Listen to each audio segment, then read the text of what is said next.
Cabinet of Curiosities. بتبدأ الحلقة معانا بواحد بيقول إن قصة النهاردة هتكون عن المجموعة 36. بعدها بنبدأ بواحد عجوز بيتفرج على التلفزيون وبيقوم يقف في المطبخ وبيبدأ تقطيع حاجة غريبة جدا شبه القطط، وفي راس بتقع منه فبيحاول يجيبها لكن بيموت وبتقع كل الحاجات اللي قطعها عليه. بعدين بنروح لواحد اسمه أبلتون وبيكون بيسمع الأخبار وواضح قد إيه هو عنصري وشايف إنه أحسن من أي حد، وبيروح مكان فيه أوض للتخزين وبيكونوا عاملين مزاد على المخازن اللي أصحابها بطلوا يدفعوا إيجارها وبيبيعوها بمبلغ مقابل كل حاجة جواها، والمزاد المرة دي على المجموعة 36، وفي الآخر بيشتريها أبلتون ب $400. بعدها بيكلموا واحد عشان يطلب منه فلوسه يا إما هيقتله، وبيقعد مع صاحب المخازن عشان ياخد المفتاح، وبيكون واضح إنه بيشتري مخزن كل فترة وبيبيع كل اللي جواه. والمرة دي صاحب المكان قرر يحذره الأول وبيوريله إنه صاحب المخزن القديم كان بيجي كل يوم وبيعمل حركات غريبة قبل ما يدخل مخزنه، وإنه بيمتلك المخزن ده من سنة 45. لكن أبلتون بيقرر إنه يطنش الكلام ده وبياخد المفتاح. وبعد ما بيخرج بتيجي واحدة تقول لصاحب المكان إنها جاية تدفع الإيجار، فبيقول لها إن بقالها شهرين مش بتيجي وإنهم باعوا مخزنها في المزاد.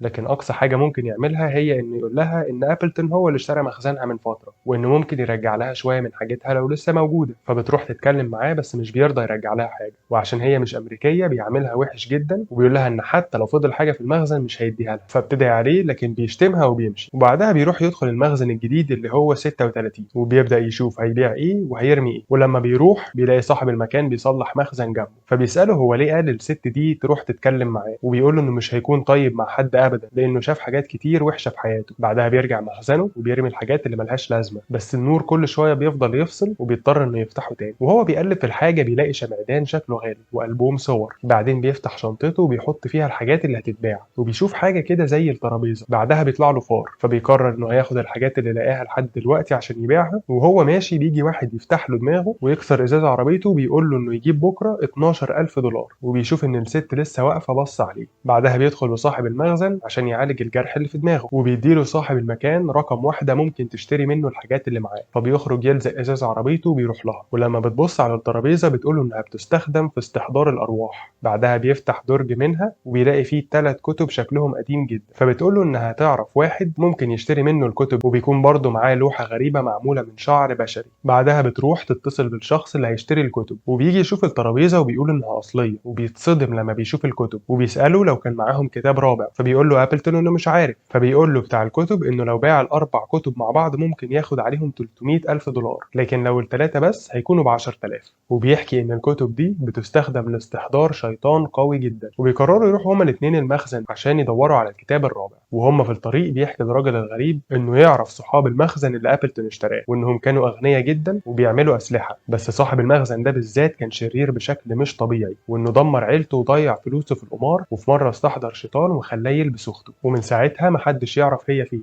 وبعدها أبلتون بيقول له إن هو مش بيصدق في الحاجات دي أصلا، وبيوصلوا لمكان المخازن وبيطلع الراجل الشمعدان عشان يحميهم من الشياطين على حسب اعتقاده، وبيبدأوا تدوير في كل مكان على الكتاب الرابع. وبيروح أبلتون يرمي الحاجات اللي ملهاش لازمة وبيلاقي الراجل أخبار قديمة عن الأخت لما اختفت. ولما بيخرج أبلتون بنشوف إن الست اللي هو شتمها لسه مراقباه على أمل إنه يرجع لها المخزن بتاعها، وبيدخل تاني المخزن وبيكتشفوا إن المخزن فيه حاجة غلط وإن فيه باب مستخبي وبيقدروا يفتحوه. وبعدها بيشموا ريحة بشعة وبيحذروا الراجل إنه لو شاف أي حاجة غريبة ما يتكلمش ولا يبص لها في عينها أبدا، وبياخد الشمع وبيدخلوا وبيكون في صلبان متعلقة في كل مكان. بعدها بيلاقوا الأخت المختفية مربوطة في الأرض وجواها شيطان ومرسوم حواليها نجمة، وأول ما أبلتون بيكسر النجمة دي برجله بيقوم الشيطان وبياكل الراجل، وبيحاول أبلتون يهرب منه بس بيفضل يطلع له في كل مكان وكل شوية النور بيقفل، وأول ما بيوصل للمخرج الباب بيكون مقفول، وبيشوف الست بره وبيترجاها تفتح له الباب بس بترد له اللي عمله فيها وبتقفل عليه الباب بالقفل. فبيدور لو ممكن يخرج من مكان تاني لكن بيظهر الشيطان في اللحظة دي وبياكله.